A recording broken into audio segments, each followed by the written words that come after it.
Ministra, tudo bem? Tudo bem, Mauro? Tudo bem? Bom estar aqui com você novamente. Eu escutei quando você falou que mais ou menos há um pouco mais de um mês a gente esteve aqui conversando, foi uma conversa muito boa. E que bom que tem muita gente aí nos acompanhando. Sim, ótimo. Já vi ali o grudadinho, 18, é isso? Marina Silva, mas pode me chamar de 18. Exatamente, porque, como você falou, eu tenho sentido uma acolhida muito grande das pessoas, de um modo geral, mas o desafio é que elas saibam que eu sou candidata a deputada federal por São Paulo e que o número é 1818. Então, eu estou botando aqui a minha plaquinha em todas as oportunidades que eu tenho para que as pessoas fiquem sabendo. Ministra Marina Silva, ontem houve um encontro, me parece que do ponto de vista político, sinalização política, eu não sei se vai render voto, talvez não, mas do ponto de vista de sinalização política, talvez o mais significativo da campanha, né? A frente ampla, né, corporificada nesse encontro de vocês, essa foto muito marcante mesmo. Vi o seu discurso, todos os ex-candidatos a presidente fizeram discursos breves, mas todos muito significativos. Qual foi a relevância e como é que você se sentiu nesse encontro de ontem? Eu acho que tem uma força política e simbólica muito forte, porque, afinal de contas, tínhamos ali 8 ex-candidatos à presidência da República, 8 ex-presidenciáveis, e todos ali mostrando que, apesar de diferenças políticas que naturalmente existem em relação à visão em vários momentos da história, mas que nessa quadra da história política brasileira estavam unidos por um propósito, o propósito de preservar a nossa democracia, e eu sempre digo que é preservar e ampliar a democracia, de termos políticas que nos levem a combater as desigualdades sociais no nosso país, uma população de mais de 200 milhões de brasileiros, onde 120 milhões de pessoas estão em vulnerabilidade alimentar e 33 milhões de pessoas passando fome, vivendo com R$ 1,30 por dia, o que é uma iniquidade. E também o propósito de que esse desenvolvimento seja em bases sustentáveis.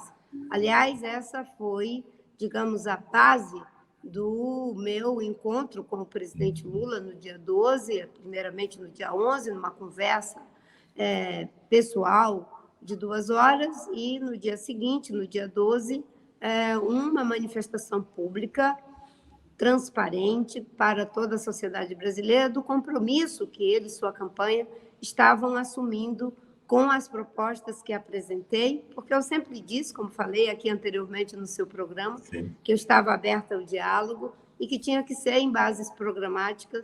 Eu considero que o compromisso assumido, ele tem uma relevância muito grande para a política ambiental, a política de desenvolvimento dentro e fora do Brasil, e que tem significado uma coisa muito bonita.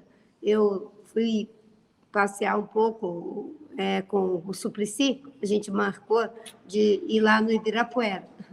E a gente andando no parque, foi uma coisa emocionante, porque muitas pessoas de todos os lados, homens, mulheres, jovens, idosos, vinham, nos abraçavam e diziam: que bom que vocês estão juntos pelo Brasil. Eu e o Suplicy, na verdade, nunca nos separamos, nunca nos afastamos. Mas as pessoas sentem isso. E ontem, o meu discurso foi de que ali era um retrato da necessidade da reconciliação do Brasil, da reconciliação do Brasil consigo mesmo e das pessoas umas com as outras, porque o que está em jogo é muito grande e o que está em risco é muito grande também. Então, a gente tem que ter uma atitude, em primeiro lugar, em defesa do Brasil.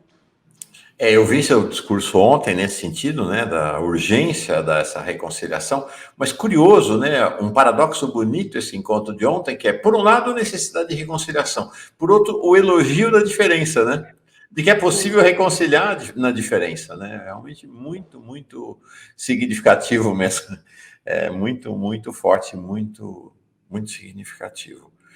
Marina, Na nossa última conversa ainda não tinha ocorrido o seu encontro com o Lula, e seu encontro foi muito forte, muito significativo pelo aporte da questão ambiental na campanha de Lula. Está evidente hoje que num eventual terceiro governo Lula, a questão ambiental terá um salto de qualidade, e a tua chegada na campanha parece-me ser muito grande, muito forte, muito significativa, emblemática mesmo, desse salto que poderá ocorrer no terceiro governo Lula. Primeira pergunta: quais são as questões centrais do ponto de vista ambiental que você considera que foi importante a campanha de Lula colher? Bem, eu apresentei um documento com um Isso. conjunto de propostas e, obviamente, que o documento ele tem como primeira proposta, e que o presidente fez questão de falar em alto e bom tom, que é as diretrizes que antes eram do Ministério do Meio Ambiente, sendo assumidas agora como sendo de todo o governo, de que a política ambiental será transversal, que ela perpassará todos os setores do governo, porque é assim que o mundo está fazendo. Inclusive, o Biden, ele estabeleceu no governo dele que a política sobre clima é transversal. De igual modo, nós estamos agora com esse compromisso do presidente Lula, que a política ambiental brasileira será transversal e, inclusive, que será assumida por ele próprio no mais alto nível de prioridade, de que nós iremos fortalecer e recuperar o Sistema Nacional de Meio Ambiente, que foi destruído no governo Bolsonaro, de que nós iremos ter uma política ambiental com controle e participação social e investimento em desenvolvimento sustentável, que se desdobra na transição energética para que o Brasil seja uma economia de baixo carbono, na questão de termos uma agricultura de baixo carbono e de que o Plano Safra seja a base para essa transição, porque tudo é transição, Mauro. Você não tem como dizer que as coisas vão acontecer de uma hora para outra, mas elas precisam ser suportadas por questões basilares e estratégicas, como é o caso da recuperação do plano de prevenção e controle do desmatamento, que também foi um compromisso, a criação de uma autoridade nacional para risco climático e o compromisso de que a contratação, não é, de energia nova para o Sistema Nacional, não é, de Energia brasileiro será feita já considerando as metas de redução de CO2 do setor. Então, é um conjunto de propostas, além de respeito aos povos indígenas, demarcação de suas terras, porque eu acredito que, com isso, o Brasil, com certeza, deixará de ser um páreo ambiental. Com isso, o Brasil vai ter uma acolhida muito grande para que a gente possa finalizar o acordo do Mercosul com a União Europeia, recuperação de contratos que vinham sendo rompidos e novas parcerias que poderão ser viabilizadas, inclusive termos de cooperação técnica e técnico-científico, para que a gente possa implementar uma das coisas que está no programa também, a bioeconomia, que é uma proposta que vem sendo pensada, inclusive, pelo o cientista Carlos Nobre. Perfeito. Do seu projeto, bom, estou conversando com a ex-ministra do Meio Ambiente, Marina Silva, candidata a deputada federal pela Rede em São Paulo, muitas manifestações aqui, o perfil Histórias para Sonhar, que é membro aqui da nossa comunidade. Minha casa é Casa de Marina, sou fã demais. O Breno Mendes está mandando aqui em euro, então fala lá da Europa. Marina, sou lulista, creio que você é essencial para pressionar o futuro governo a seguir uma agenda ambiental ativa e efetiva. Obrigado por existir. Beijos, beijos, manda beijos do Breno também. Muito legal. Tem uma proposta sua que me pareceu bem inovadora e eu queria que você explicasse para nós, Marina, o que é uma autoridade climática, que é uma figura nova, nunca tinha ouvido falar aqui no Brasil. O que será uma autoridade climática? Na verdade, a proposta é da criação de uma autoridade nacional para risco climático, para que possa articular, acompanhar as metas de redução de CO2 e de que o Brasil consiga se transformar numa economia carbono neutro nesse processo de transição a que me referi antes. Na verdade, Mauro, nós já temos sim no Brasil, que é a Autoridade Nacional para Risco Nuclear. E foi em cima da existência da Autoridade Nacional para Risco Nuclear que eu me inspirei para formular essa proposta.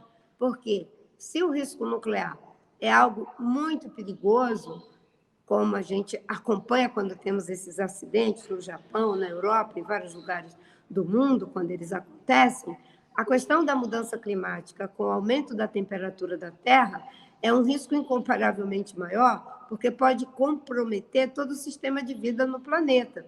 E se cada país tem responsabilidade em cumprir com suas metas de redução de CO2, em cumprir com os acordos estabelecidos, né, dos Objetivos do Desenvolvimento Sustentável, é fundamental ter essa autoridade nacional para que essas políticas sejam articuladas e acompanhadas, tanto em relação ao setor público quanto ao setor privado. E não significará exclusividade de um único ministério, porque ela terá que ser composta, pelo menos eu já vejo de cara, né, a base dessa estrutura, Ministério de Meio Ambiente, Ciência e Tecnologia, Ministério de Relações Exteriores, sobretudo, Ministério de Ciência e Tecnologia, Relações Exteriores e Meio Ambiente, mas esse leque pode ser mais ampliado. E, com isso, nós estamos inovando de uma forma até nos tornarmos uma referência para outros países do mundo que eu não conheço existir algo similar. Eles até têm algo para risco nuclear, mas não têm para risco climático, inclusive para articular políticas não só de mitigação, mas também de adaptação. Ou seja, a autoridade climática vai ser transversal no governo, não vai ser um ministério a mais, não. Ela vai abranger diversos ministérios, imagino que setores da sociedade também.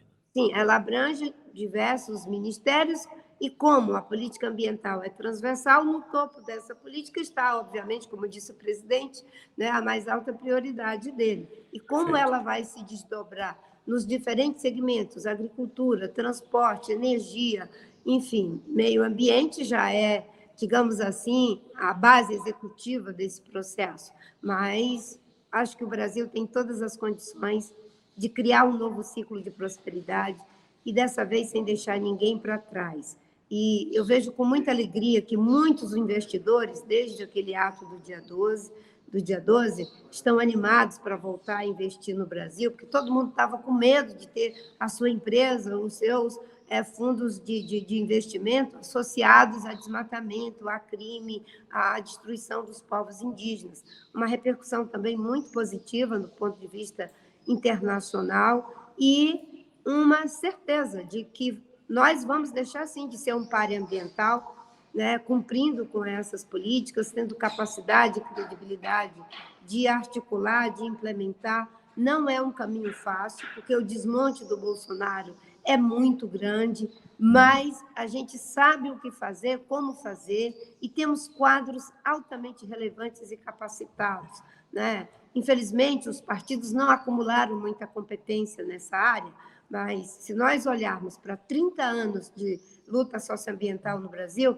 você tem excelentes quadros na academia, nos movimentos sociais, dentro da própria gestão pública e alguns quadros de partido, mas nós fizemos o que fizemos no Ministério, porque quando o presidente Lula me convidou em 2003, eu pedi duas coisas para ele. Primeiro, eram aquelas diretrizes de política ambiental transversal, controle e participação social, fortalecimento do sistema do Sistema Nacional de Meio Ambiente e apoio ao desenvolvimento sustentável. Mas isso eram diretrizes do Ministério. Agora está sendo dito que é uma diretriz de todo o governo. Então, o Ministério já está contido e contemplado nessa ação.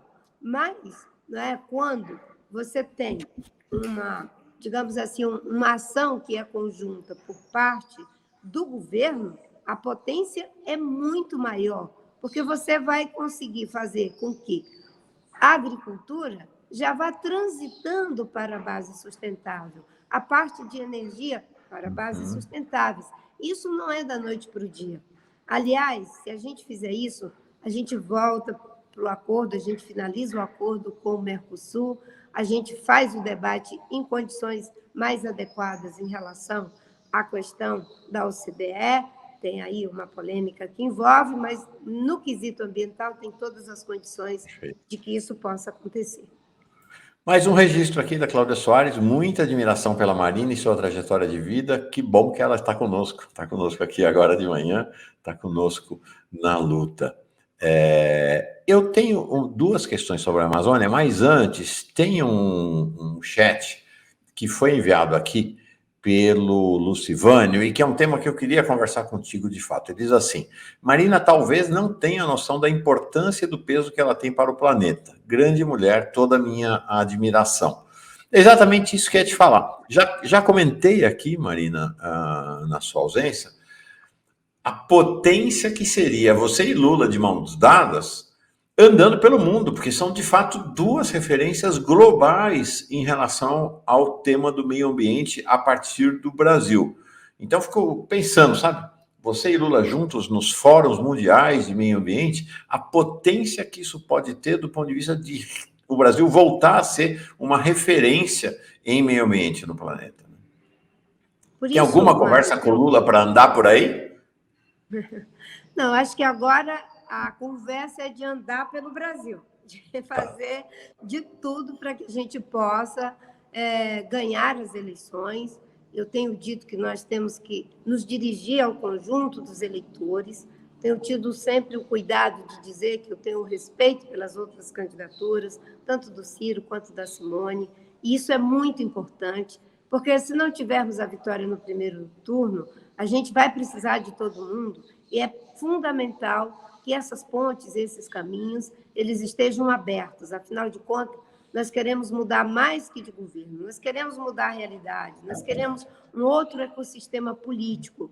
Agora, com certeza, não é? Foi exatamente em função do que o mundo espera e do que o Brasil pode fazer que a proposta tem como título Resgate Atualizado da Agenda Socioambiental Perdida, numa referência, inclusive, à ideia da agenda perdida na área econômica, quando o Lula assumiu, no lugar do Fernando Henrique, um grupo de economistas entregaram esse documento para o Palocci e que serviu de base, inclusive, ali para a agenda na área econômica. Ora, se houve consideração por um programa que vinha até de economistas de outro governo, e foi importante aquele gesto. Essa é a beleza da democracia, se preocupar primeiro com o país.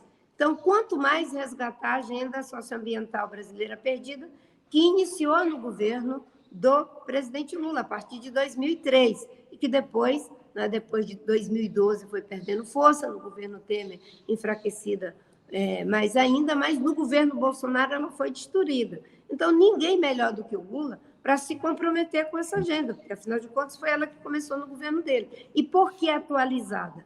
Porque o desmonte é tamanho. As coisas que estão acontecendo no mundo é de tamanha magnitude que nós vamos precisar atualizar para avançarmos ainda mais.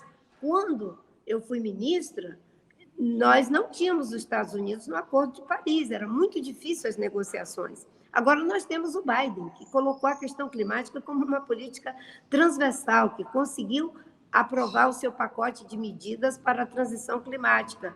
Então, é um outro contexto. Então, o Brasil terá que assumir esse protagonismo novamente. Há uma expectativa do mundo em relação a isso, e o importante é que a gente já fez, pode atualizar e fazer ainda melhor e maior do que já fizemos.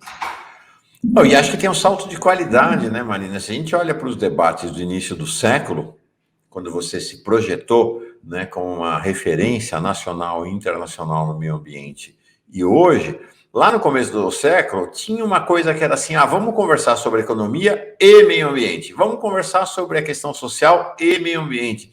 Teve uma mudança de qualidade que foi gestada, inclusive, com a tua presença, que é assim: não é economia e meio ambiente, só existe economia ambiental hoje. Fora disso, é a destruição de tudo. Só existe sociedade ambiental. Então, acho que... E você tem, de fato, inclusive hoje, tecnologias que foram desenvolvidas para que você faça um desenvolvimento econômico a partir da matriz socioambiental, né? Sim, hoje, inclusive, tem uma entrevista com o ministro Recupero no Globo, está muito interessante, porque ele trata exatamente de quanto essas questões são estratégicas, de quanto essa agenda agora ela se colocou, não é, na campanha de uma das candidaturas, que é do ex-presidente Lula, e eu espero em Deus e no povo brasileiro que futuro presidente do Brasil, não é? E como ela está presente no debate, exceto do Bolsonaro, porque, por uma questão de justiça, todas as candidaturas vinham tratando do tema, e isso comprova o que você acaba de dizer, é um tema que não tem mais como fugir dele, a não ser os negacionistas, mas, no caso da campanha do ex-presidente Lula, ela assume uma estatura muito grande, porque é o próprio candidato dizendo que agora essa questão é uma alta prioridade dele e de que essa política será transversal, assumindo compromisso com todos aqueles pontos que estão no documento, além daqueles que já estavam no próprio programa de governo, que é coordenado pelo Aloysio Mercadante, quer dizer, algo que é suplementar, não é? E uma coisa interessante que eu tenho observado é que existe um campo progressista da indústria, que tem visão sustentabilista, do agronegócio, que está pronto também para fazer essa transição. E eu espero que a gente comece a fazer com que aqueles que não têm visão estratégica nem para os seus próprios negócios não tenham mais que ficar assumindo a cena política em prejuízo de si mesmo. Porque a política desastrosa do Bolsonaro já deu um enorme prejuízo, inclusive para os agricultores do Mato Grosso, porque eles estão tendo um atraso de 27 dias do período chuvoso. Isso já foi prejuízo de bilhões. No caso aqui de São Paulo, o atraso das chuvas já é em torno de um mês. Isso é terrível. Então, nós, além dos problemas hídricos que advêm e que têm prejuízos sociais, econômicos, de toda a natureza. Então, as pessoas vão ter que começar a compreender que economia e ecologia não estão separados, fazem parte da mesma moeda, não é? Não é uma questão mais de compatibilizar, é como integrar economia e ecologia, e isso tem a ver com sustentabilidade econômica, social, ambiental, cultural, e eu diria política e de valores. É disso que se trata. Eu estou vendo aqui, não é? Enfim, eu coloquei a entrevista do Recupero, que você fez referência, isso. já localizei, Sim. Saiu no Globo hoje, ele diz, Recupero, diz o Globo, a aliança entre Marina e Lula deu visibilidade à pauta ambiental em campanha pobre de ideias.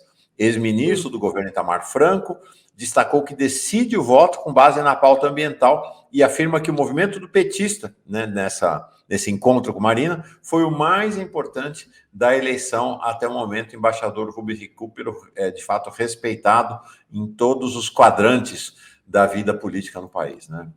Bem Sim, importante. exatamente. E o ministro Recupero, ele foi da UNCTAD. Quando ele fala, ele não fala só pelo olhar, né, das relações internacionais, que esse tema é muito importante. Ele tem uma visão de economia e ele sabe que o mundo caminha nessa direção. O mundo vai começar a taxar produtos que são carbono intensivos, quando os Estados Unidos, a União Europeia já está fechando esse pacote com os Estados Unidos, a China vai ter que entrar, Japão, Canadá, todo mundo. O Brasil não pode ficar trancado pelo lado de fora. Nós precisamos fazer o dever de casa, porque nós temos melhores condições do que ele. Se existe um país que pode ter uma matriz energética 100% limpa, é o Brasil, do sol, do vento, da biomassa. Se existe um país que pode ter uma agricultura de baixo carbono, esse país é o Brasil. Se existe um país que pode ter um parque industrial, né, que se sustenta de energia limpa, esse país é o Brasil. Então, nós seremos um provedor de energia limpa através dos nossos produtos. Pensar, gente, olha que coisa impressionante. Nós já podemos, tem tecnologia, tem ciência desenvolvida para pensar um parque industrial verde. Nossa, é um negócio impressionante. Duas perguntas em relação à Amazônia. Tá? O Alexandre Barbosa perguntando sua opinião sobre esse debate a respeito da internacionalização da Amazônia. E tem mais uma pessoa que perguntou aqui sobre a ideia de criação de um Ministério da Amazônia. Como é que você enxerga essa ideia de criação de um Ministério da Amazônia e o debate em torno de internacionalização da região? Bem, em primeiro lugar, esse debate de internalização da Amazônia, imagino que a pergunta foi para que a gente pudesse esclarecer, né? É sempre usado por aqueles que não querem proteger a Amazônia. É claro que nós temos que estar atentos para a nossa soberania, mas o que mais ameaça a nossa soberania é não cuidar da Amazônia, porque a Amazônia é um estoque de carbono equivalente a 10 anos de emissão de CO2 do planeta inteiro. Se essa bomba de carbono é lançada na atmosfera, né, a gente destrói o equilíbrio do planeta, a gente entra num processo de não retorno. Então, é claro que o mundo fica preocupado com quem tem um estoque de carbono dessa natureza concentrado em alguns países, porque não é apenas o Brasil que é detentor da Amazônia, ainda que seja o detentor da maior parte. Então, a melhor forma de proteger a nossa soberania é fazendo o dever de casa, protegendo as nossas florestas. Aliás, uma das propostas que está no conjunto das medidas que o presidente Lula assumiu no programa de governo é de que nós vamos fazer a destinação das áreas de florestas que ainda não foram destinadas. São áreas públicas, mas que não foram destinadas e que estão sendo invadidas, roubadas, destruídas, que são cerca de 57 milhões de hectares de floresta virgem e que podem ser destinadas para proteção integral, área de proteção de uso sustentável e para manejo florestal sustentável, principalmente as terras indígenas. Isso é uma muralha de proteção, inclusive para tirar essa ideia, não é, de que os nossos produtos, não é, eles estão sendo feitos em prejuízo da Amazônia. Mas para isso a gente tem que fazer o dever de casa. Não é só uma questão de imagem. As pessoas dizem, não, é a imagem do Brasil que está sendo prejudicada. A imagem está sendo prejudicada por causa dos fatos. Muda os fatos, muda a imagem. Quando eu era ministro, que o desmatamento caía, né, vertiginosamente, o agronegócio subia, as pessoas não tinham como questionar. O satélite está aí, é só olhar. Bom, muitas perguntas das pessoas. A Isabel pergunta do seu e-mail. Se tem um e-mail para se comunicar com você, porque ela diz assim: Marina, você é o ponto que faltava no governo Lula. Trabalho com transformação de garrafas de vidro, sou a única na região norte utilizando a técnica de vitrofusão. Qual o seu e-mail? Ela que é lá de Belém do Pará. Tem um e-mail para as pessoas dialogarem com a sua campanha? Você pode entrar nas minhas redes sociais e deixar uma mensagem, e aí a minha equipe pode capturar essa mensagem e a gente consegue se comunicar. Legal. Muito obrigada, parabéns pelo seu trabalho. Legal. Quero registrar a nossa Vilma Reis, líder da luta antirracista, né? Uma das principais lideranças da Coalizão Negra por Direitos. Vai estar aqui amanhã dialogando com a gente, ela lá da Bahia, registra emocionante a fala da ministra Marina Silva. Tem duas questões que chegam aqui. O Jorge Lacerda diz assim: economia e ecologia interdependentes pedem ordenamento legal, planejamento e controle globais. É o caso do livre mercado como paradigma? Pergunta ele. Olha, nós temos que pensar essa junção de economia com ecologia dentro de uma visão de mudança de modelo de desenvolvimento. O mundo caminha nessa direção. E esse caminhar nessa direção pressupõe, em primeiro lugar, né, não dá para a gente ficar na velha polarização, né, entre Estado máximo e Estado mínimo. Eu gosto da frase, né, que foi cunhada já há muito tempo por um economista, que falava de Estado necessário. E eu sempre digo, desde 2010, que não se trata da ideia, né, nem do Estado puramente provedor e nem do Estado puramente regulador. No Estado puramente provedor, você perde a capacidade criativa, produtiva e livre da sociedade de empreender. E é fundamental, porque o governo não pode fazer tudo e ainda fazer o resto. E isso é suplantar a grande contribuição, digamos assim, da sociedade, da própria iniciativa privada. Mas não dá para acreditar na ideia de um Estado puramente regulador e deixar as pessoas entregues à própria sorte. Na sustentabilidade, nós vamos ter que cuidar da ecologia e das pessoas. Nós temos 120 milhões de pessoas passando fome.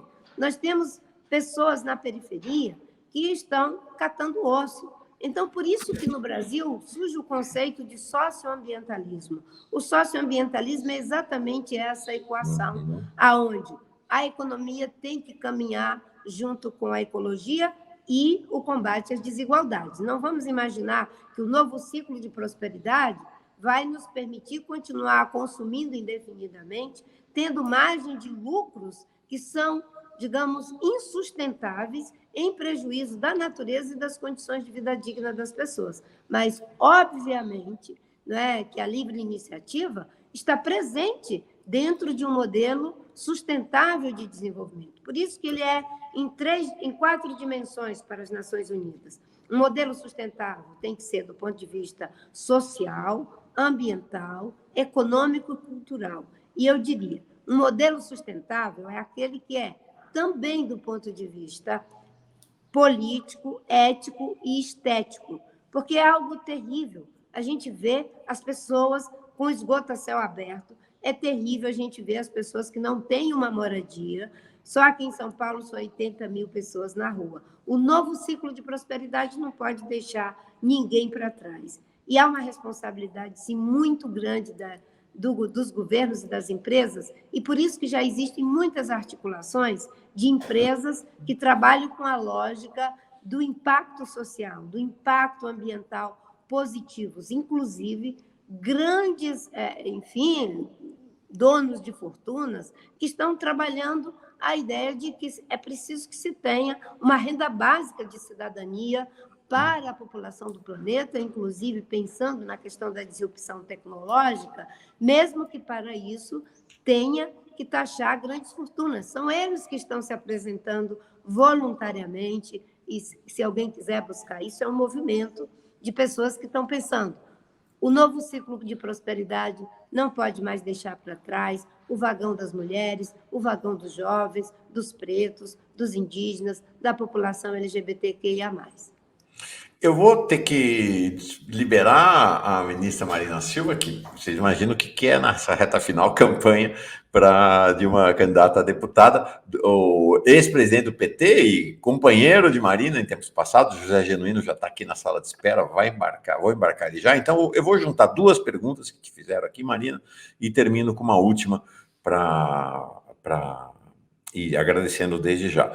2 perguntas que vieram do Reinaldo Lopes e do Júlio Beraldi. O Reinaldo diz assim: o MST pode ter um papel central na questão ambiental no governo Lula? E o Júlio César Beraldi diz o seguinte: é possível continuar a produzir o que se produz de commodities agrícolas, o que se produz de alimentos no Brasil, sem aumentar a área agricultável e protegendo o meio ambiente?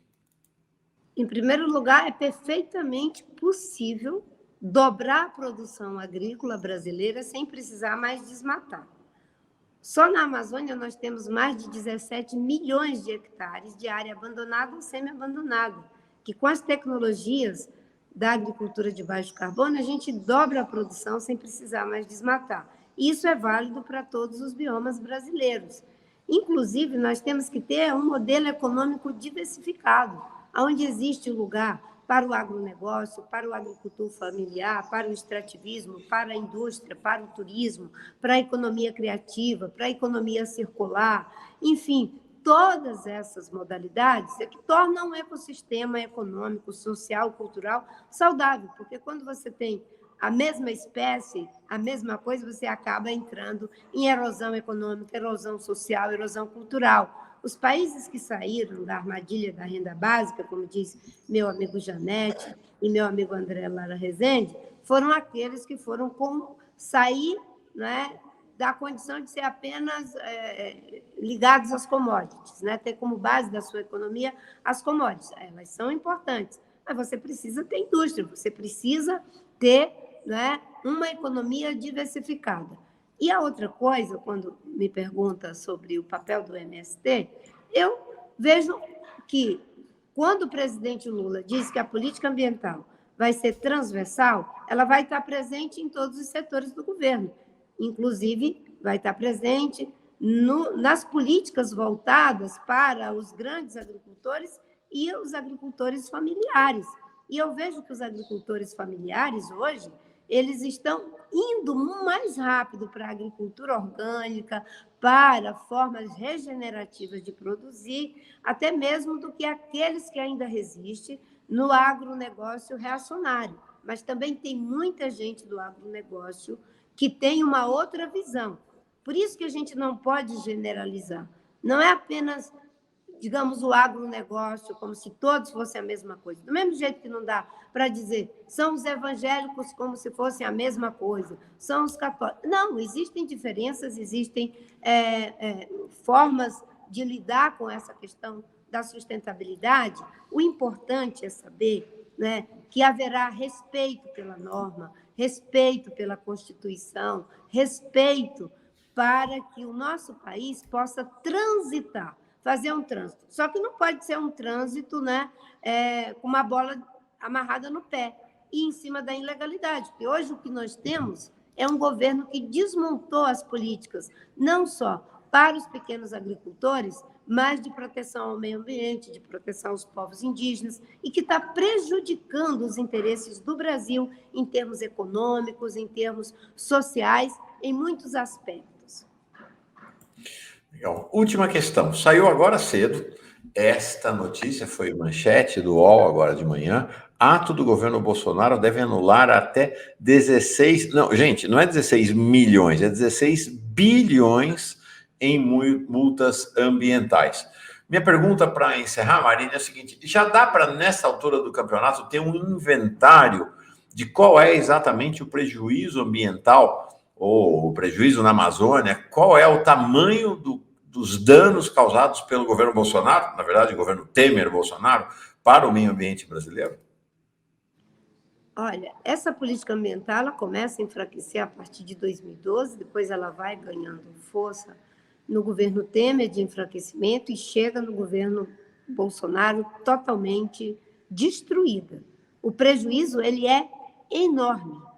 A gente pode imaginar, mas é difícil de, estando fora do governo, ter todo o alcance do estrago que foi feito.